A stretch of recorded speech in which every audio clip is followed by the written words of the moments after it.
Bienvenidos, bienvenidas. Qué grato es estar con ustedes nuevamente en este su programa Diálogo Bíblico.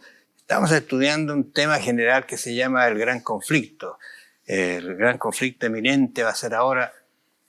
Pero en la medida que hemos ido estudiando, no sé si usted se ha dado cuenta que hemos ido pasando por la historia y la historia nos está llevando al final de los tiempos.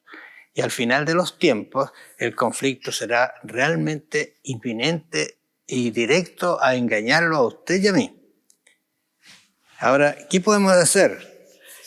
El conflicto venidero realmente va a estar en quién usted o a quién usted adora. De eso vamos a conversar algunas cositas. Yo lo insto para que usted tenga un material adicional, porque no podemos en estos espacios hablar todo lo que quisiéramos, pero un día se va a enfrentar usted a esa problemática. ¿A quién estoy adorando? Lo vamos a conversar. Bienvenido, pastor. Gracias, Raúl, por la bienvenida. Aquí estamos otra vez para seguir comentando la palabra de Dios. Estos temas se están volviendo cada vez más interesantes porque estamos estudiando esta gran batalla entre el bien y el mal. Y como decía Raúl, ya estamos llegando a los días finales. ¿Qué es lo que está ocurriendo hoy en el mundo y qué es lo que va a ocurrir un poco de tiempo hacia el futuro? Y que a lo mejor nosotros vamos a tener que experimentar y vivir. Y la gran batalla que va a haber en el día final es la batalla de saber a quién adoramos. ¿Cómo demostrar a quién adoramos? Porque muchos pueden decir, yo adoro a Dios, levanto las manos, adoro a Dios, en mi oración, lo adoro con mi canto, lo adoro con mis pensamientos, y eso es suficiente. Pero Dios ha establecido una señal de adoración. Es decir, usted tendrá que decir cuál es la señal de adoración que Dios ha establecido, que Dios le ha dicho a toda la humanidad a través de la Biblia. Esta es la manera con la cual yo deseo que me adoren. Y ese es el tema que vamos a estudiar ahora, porque el dragón que hablamos ya la semana pasada, él tiene otro sistema de adoración para desviar la adoración al Dios verdadero, al Dios creador, al Dios que realmente es el Dios de los mandamientos, y eso es lo que vamos a comentar ahora. Juan 17:17, un texto que uno no debería olvidarse. Juan 17:17. Santifícalos en tu verdad, tu palabra es verdad. O sea, si quisiéramos ver si estamos adorando correctamente, me parece que tenemos que ir a la palabra de Dios porque es la única que contiene la verdad. Y quizá hago un paréntesis, me sorprendí viendo algún tema relacionado con la palabra de Dios y cómo están apareciendo traducciones de la Biblia. Se están haciendo grandes inversiones por traducir la Biblia. Pareciera que es súper bueno, excelente. Sí, pero cambian el texto. Pero resulta, no solamente cambian el texto, y voy a decir algo que quizá alguno de ustedes se va a sorprender. Están haciendo Biblias en las cuales se apoya el homosexualismo y sacan todos los textos relacionados con lo que la Biblia dice sobre eso. O sea, no sé, por eso digo yo, tu palabra es verdad. ¿Cuál es la verdad? ¿Cuál es la Biblia verdadera? Bueno, nosotros tenemos que ir a las que tienen, voy a decir así, una fuerza en cuanto a traducción, a su origen y de dónde han sacado los textos y que no se separan del original. Porque son traducciones, lógicamente, ¿no es cierto? Son traducciones, ya sea del griego, del hebreo, han llegado a nosotros. Claro. Pero que cambien los textos para darle la connotación que se quiere, eso ya es decir, están sacándole en un tilde, sino frases o versículos para hacerlos creer que la Biblia apoya ciertas voy a decir así, ciertas prácticas que son decididamente en contra de la palabra de Dios. Bueno, y como el tema de la lucha por la adoración es un tema vigente en nuestros días, y el libro de Apocalipsis es un libro que nos habla de esa batalla entre el bien y el mal. En el libro de Apocalipsis se menciona 10 veces la palabra adoración, 6 veces está advirtiendo y está mencionando los que adoran a la bestia y a su imagen. 6 de esos versículos. Y también hay otros 4 versículos que nos instan a adorar a Dios, al Dios creador, del cielo y de la tierra, y que cuando lleguemos a la tierra nueva vamos a adorar al Dios del universo. Entonces, ¿cómo dice acá este texto, por ejemplo, Apocalipsis 14, versículo 9 que leímos recién?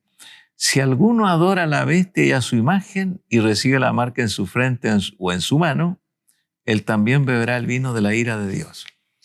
Es decir, hay una batalla entre la adoración a la bestia y a su imagen y la adoración al Dios verdadero.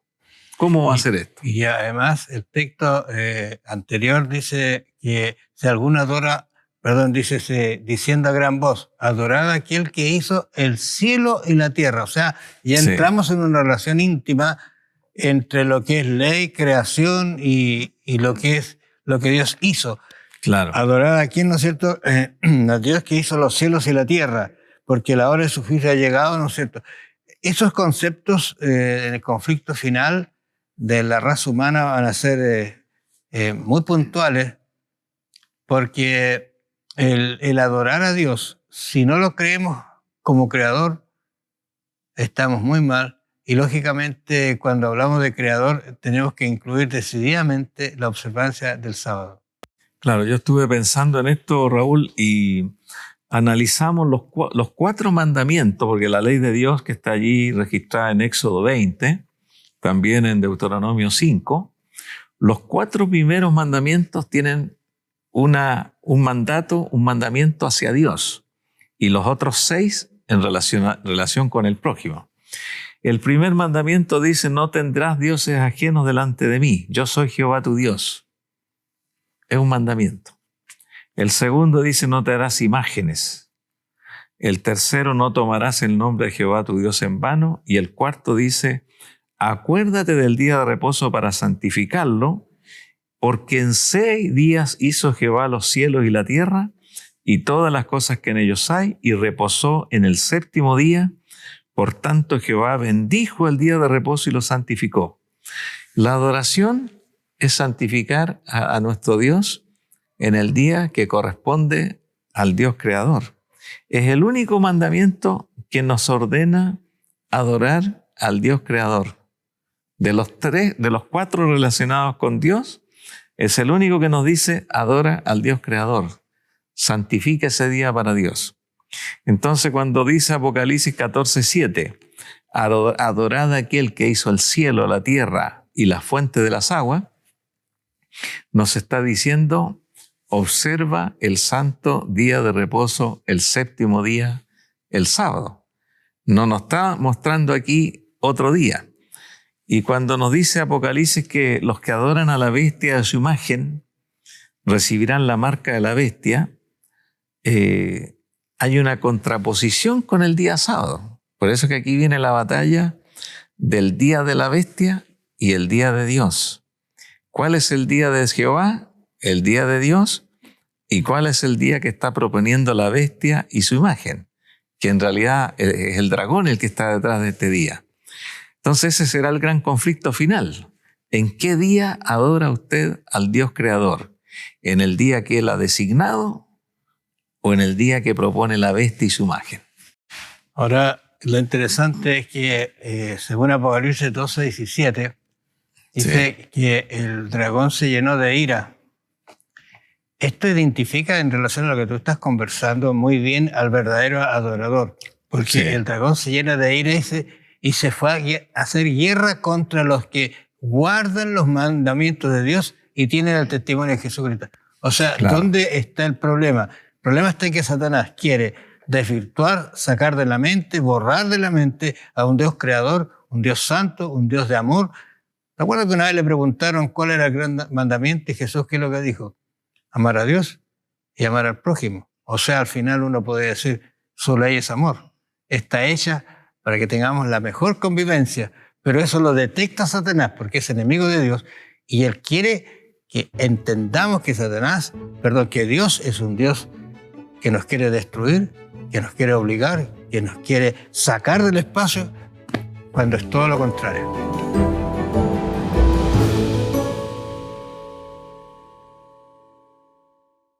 Cuando uno mira esto del conflicto, en realidad entre el bien y el mal, ¿cómo será al final? ¿Ah? ¿Cómo llegaremos al final? Qué bueno que Dios ha dejado muchas indicaciones en su palabra, tanto en el Antiguo como en el Nuevo Testamento, especialmente en Apocalipsis, en relación a cómo será el conflicto final del mundo, cómo estas cosas tomarán fuerza y va a venir una crisis que una crisis va a ser realmente compleja. Y algunos piensan que la persecución, pero va a ser una cuestión de adoración al parecer, de ponerse del lado de o no ponerse del lado de. Por ejemplo, Juan 16, 2, ¿qué es lo que dice? ¿Qué le dice Jesús? Os expulsarán de la sinagoga. ¿Tú recuerdas que Juan 16, Jesús está despidiendo a sus discípulos? Le está diciendo ahora, mira, yo me voy al cielo. Ellos se desesperaron por eso. ¿Y qué vamos a hacer nosotros? Vamos a quedar solos. Incluso el capítulo 14 de Juan le dice, no se turben. Pero aquí ya Cristo ha entrado el derecho en hablar acerca de lo que le va a pasar y lo que tiene que hacer. Dice, os expulsarán de la sinagoga y aún viene el día, dice, cuando cualquiera que os mate pensarán que rinde servicio a Dios. ¿Qué te parece? Claro, efectivamente en el día final muchos que van a ser partidarios de la bestia, partidarios de la imagen de la bestia, porque según Apocalipsis 13 se van a unir dos bestias. Ahí en el capítulo 13 de Apocalipsis habla de la bestia histórica, que ya tiene más de 1000 años, y la nueva bestia que corresponde a la nación más poderosa de la tierra, y se van a unir para promulgar leyes dominicales. ¿Qué significa eso? Que van a tratar de unir a todas las iglesias en un ecumenismo para exaltar el falso día de reposo. No solamente van a estar unidas en la parte religiosa, sino que van a estar unidas con las naciones y con las leyes que se van a dictar en distintos países del mundo. Y aquí nos dice en Apocalipsis capítulo 13 lo siguiente respecto a esta bestia histórica. Dice, se le dio boca que hablaba grandes cosas y blasfemias. Se le dio autoridad para actuar 42 meses, que eso ya lo estudiamos. 180 días. Claro. O años. Y abrió su boca en blasfemias contra Dios. Porque este es un movimiento religioso. Es una iglesia, es una institución que blasfema contra Dios, blasfema de su nombre, del tabernáculo que hablábamos nosotros, del templo del cielo. Blasfema de los que moran en el cielo. Se le permitió hacer guerra contra los santos y vencerlos. Significa que aquí hay una persecución. Y en los días finales nos dice acá que esta bestia dice lo siguiente: se le permitió infundir aliento a la imagen de la bestia para que la imagen hablase e hiciese matar a todo el que no la adorase. Es decir, esta bestia y su imagen va a obligar a todo el mundo a ser adorado. ¿Cómo? ¿Cómo va a ser adorado? Demostrándolo, observando el falso día de reposo. Esa va a ser la manera como la bestia va a decir, usted está en lo correcto porque ha aceptado el día que nosotros lo estamos santificando, el día en el cual nos hemos unido con todas las iglesias y con todas las naciones. Nosotros no sabemos cómo eso va a llegar a todo el mundo, pero nos dice aquí, hacía que todos, pequeños, grandes, ricos y pobres, libres y esclavos, se les pusiese una marca en la mano derecha o en la frente, y que ninguno pudiese comprar ni vender, sino el que tuviese la marca o el nombre de la bestia o el número de su nombre. Esto nos muestra y nos dice que va a haber un control, que nadie va a poder comprar ni vender, nadie va a poder relacionarse con las cosas comerciales, ni obtener alimentos si no tiene esa marca. Y ese es el gran conflicto que va a haber en los días finales. ¿Acepto la marca de la bestia para tener derecho a vivir en este mundo y viajar, hacer todo lo que necesito hacer, negocio, etcétera? ¿O prefiero recibir el sello del Dios vivo y ser proscrito y ser perseguido por la bestia? Ahora, si uno analiza, por ejemplo, esos 1260 años, que fue una persecución muy terrible, uno se da cuenta que un poder religioso no podría haberlo hecho. Pero esa mezcla entre lo religioso y lo político, esa mezcla malévola, ¿no es cierto?, del poder y la religión, hicieron posible esto. Ahora, Claro. ¿quién mira hacia el futuro o no? Exactamente eso. Por eso es que Apocalipsis 14, cuando todo lo de la segunda bestia, que de alguna manera muestra a Estados Unidos siendo el poder que va a dar la autoridad a esa bestia, es un poder político. Claro O sea, que sí. esa unión va a hacer posible que se dicten leyes que las cumplan otros países, y hay tantas formas de hacer que otros países, otros gobiernos acepten ciertas leyes que aparecen de un poder muy superior, como Estados Unidos, por ejemplo.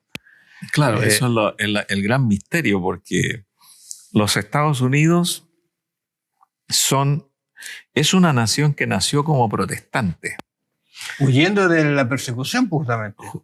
Claro, los padres peregrinos que llegaron a Estados Unidos cerca del año 1600, se les llama padres peregrinos porque fueron los fundadores de los Estados Unidos, llegaron en la costa este, viajando en barco, huyendo del centro de Europa, huyendo de Inglaterra, y llegaban barcos a la nueva tierra, que era la tierra de la libertad. Porque ellos mismos que se reunieron allí dijeron, aquí va a haber libertad política y libertad religiosa. Les costó mucho. Sin embargo, esas 13 colonias, cuando hicieron la primera declaración de la independencia, antes que fuesen los Estados Unidos, ellos dijeron, de aquí para adelante no van a haber persecuciones religiosas, cada uno va a adorar a Dios en conciencia, y además de eso va a haber una libertad política y va a haber una democracia establecida. Fue el primer país que estableció una democracia, con las personas empezaron a ejercer el voto, porque en Europa solamente habían allí reyes, que eran reyes dictadores, eran reyes autocráticos y que no existía la libertad. Entonces, los Estados Unidos era un país totalmente antagónico a las persecuciones del romanismo. Pero curiosamente, como dice Apocalipsis, esta gran nación protestante se va a dar la mano con el romanismo, y así lo dice Apocalipsis capítulo 16, y se van a unir con un mismo propósito, exaltar la marca de la bestia. Lo dice claramente, incluso cuando tú lees los últimos versículos del capítulo 13, Sí. Le dará poder para que tenga y haga lo que quiere hacer el poder religioso, porque solo no lo podía hacer. Entonces la crisis venidera va a ser una crisis muy fuerte, porque va a estar asociada a poderes políticos que tienen autoridad sobre el mundo, o sobre las naciones. Claro, hay una realidad aquí, porque las naciones no son religiosas. Los gobiernos no consideran la religión como lo más importante. Pero a las naciones les conviene, como los problemas sociales van a ser tan grandes en el final del mundo. Por ejemplo, va a aumentar la violencia, la delincuencia, la maldad. Ya nadie va a poder salir a la calle porque va a haber peligro. Ya estamos viviendo esos días. Entonces, ellos tomaron la decisión de dejar un día donde se cierre todo el comercio, se cierren los espectáculos, se cierren las actividades, y que sea el día de la familia. Y le van a agregar un ingrediente más. Va a ser el día en el cual vamos a apaciguar la ira de Dios, porque Dios está castigando al mundo con las cosas que están ocurriendo en diferentes lugares, inundaciones, grandes incendios, grandes terremotos. Entonces la gente va a decir, Dios está castigando al mundo, porque esas cosas van a ocurrir y están ocurriendo ya. Entonces las naciones con el romanismo se van a poner de acuerdo, y junto con el falso profeta, dice Apocalipsis 16, ellos van a decir, bueno, dejemos un día para adorar a ese Dios, para aplacar su ira, y un día para la familia, un día en el cual podamos estar seguros y que no haya este peligro tan grande que está ocurriendo en el mundo. Interesante, porque esa expresión que tú dijiste, aplacar la ira, son conceptos paganos Sí. que vienen desde la antigüedad. Los dioses justamente eran para eso, para aplacar la ira de los dioses o favorecernos a nosotros.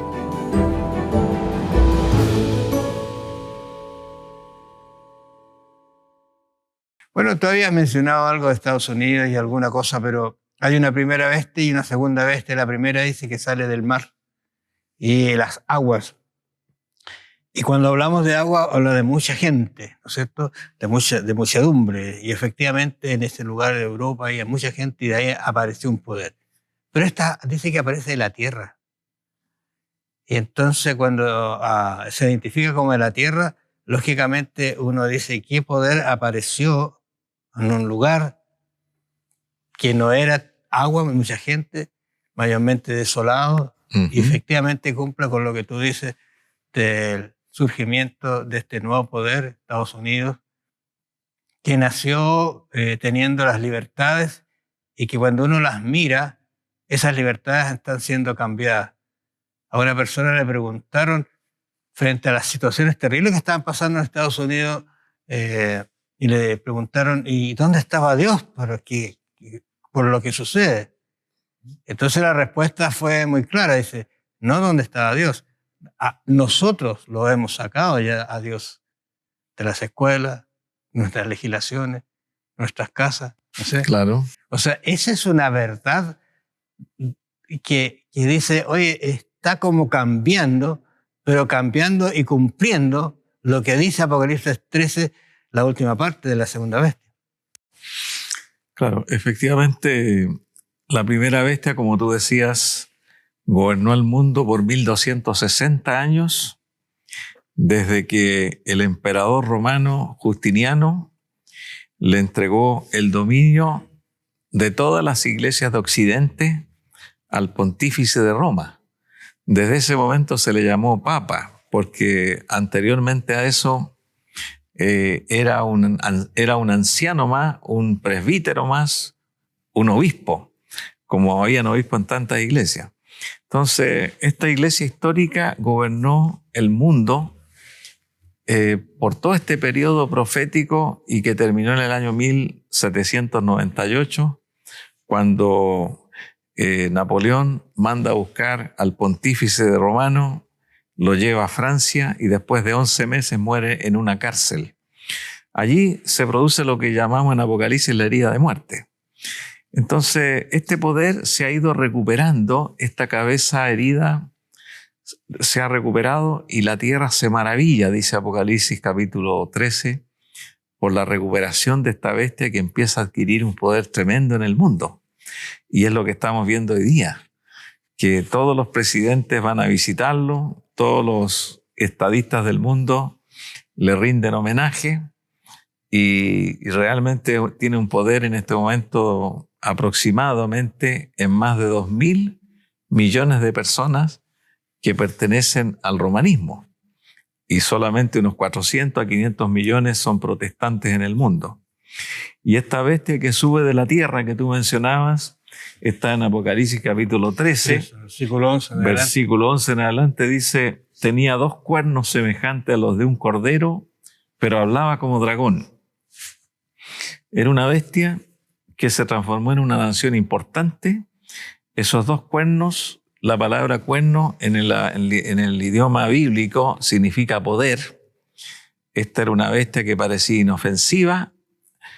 Tenía 2 cuernos como de cordero, significa que son 2 cuernos que no asustan a nadie, pero habla como dragón. Esos cuernos representan 2 poderes y siempre se ha atribuido a esos 2 poderes, poder político y poder religioso, ¿cierto? Entonces, basado en la libertad política y la libertad religiosa, esta gran nación se transformó en el paraíso para muchos inmigrantes de todo el mundo y todavía sigue yendo la gente para allá. Pero no va porque en este momento la gente no va a Estados Unidos porque quieren ser más religiosos, va por otros motivos. Pero en el pasado, Estados Unidos pasó a ser la tierra de la libertad para todos los que eran perseguidos por religiones en todo el mundo, porque allí podían vivir en paz. Lo interesante es que tú mencionaste 2 palabras, ¿no es cierto? Cordero y y dragón o bestia, pero habla como con un poder que viene o que ejerce la autoridad de la primera bestia en realidad.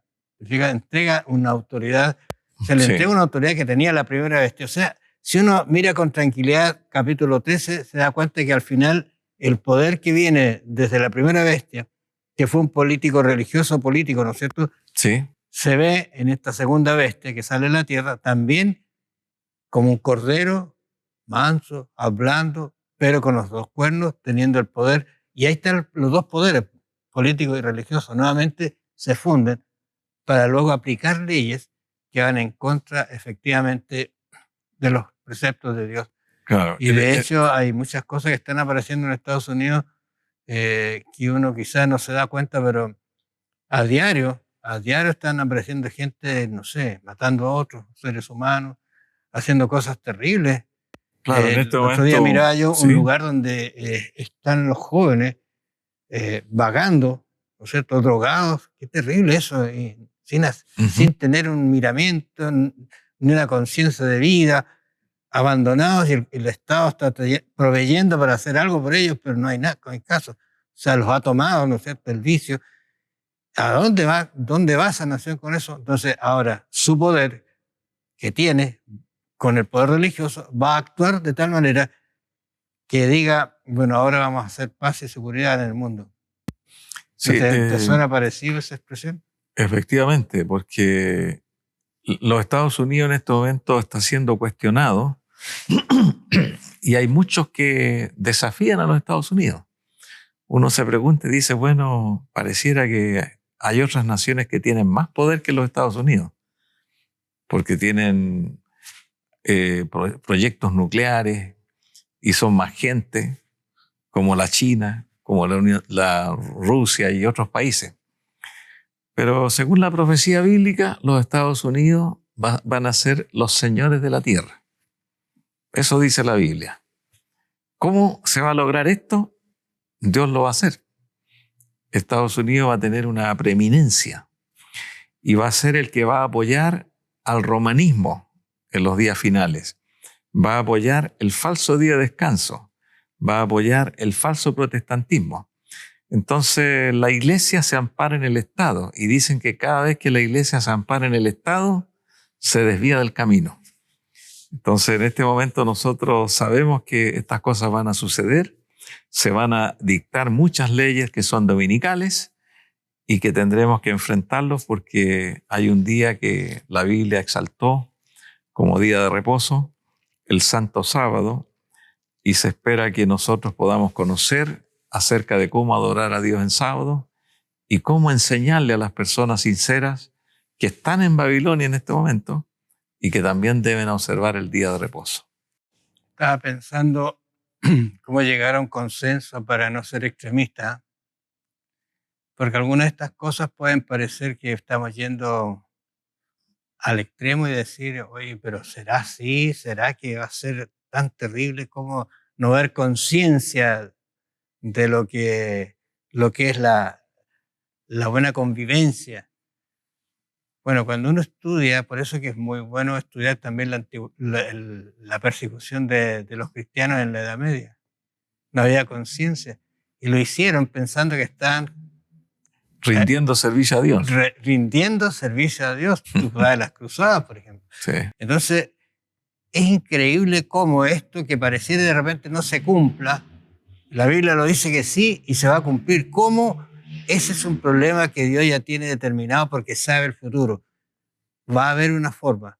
Esa alianza va a traer tanto poder que las naciones se van a convertir se van a rendir a sus pies. Y por último, para tener una paz, entre comillas, ¿qué cuesta? La política es un poquito sucia en ese sentido. Bueno, yo creo que estamos llegando a conclusiones. Bueno, nos quedan 2 semanas todavía de estudio y vamos a seguir viendo algunas cosas muy interesantes en relación a esto, porque ya estamos descendiendo y nos vamos a encontrar con el Señor viniendo. Pero tenemos que pasar por esta crisis que va a afrontar la Tierra, la humanidad, pero el individuo. Pero va a ser una crisis no de conceptos materiales, sino de adoración. ¿A quién adora usted? cómo yo puedo compartir estas verdades con otros para que otros también las puedan tener claras en su mente y enfrentar la crisis. Porque Dios lo que quiere es que la pasemos. Le dijo a sus discípulos, mire, tengan cuidado. Y te acuerdas que la Biblia en el Nuevo Testamento decía, van a entrar en la iglesia los rapaces, decía Pablo, te acuerdas, hablándole a la iglesia, tengan cuidado, yo voy a ir, pero aquí va a ser algo terrible, ¿cómo los van a engañar? ¿Cómo usted puede estar sin engaño? ¿Cómo usted puede estar en la dirección correcta? El mapa está acá. Dios lo estipuló, lo dejó escrito para que usted, si quiere, lo revise una y 1000 veces, porque ese mapa no lo pierde, ese mapa lo lleva a la Canaán celestial. Que el Señor los bendiga y los acompañe. Siga estudiando estas cosas, porque de lo material no quedará nada, pero su carácter es el que quiere cambiar el Señor, para que su carácter vaya al cielo. Bendiciones, nos vamos a encontrar la próxima semana.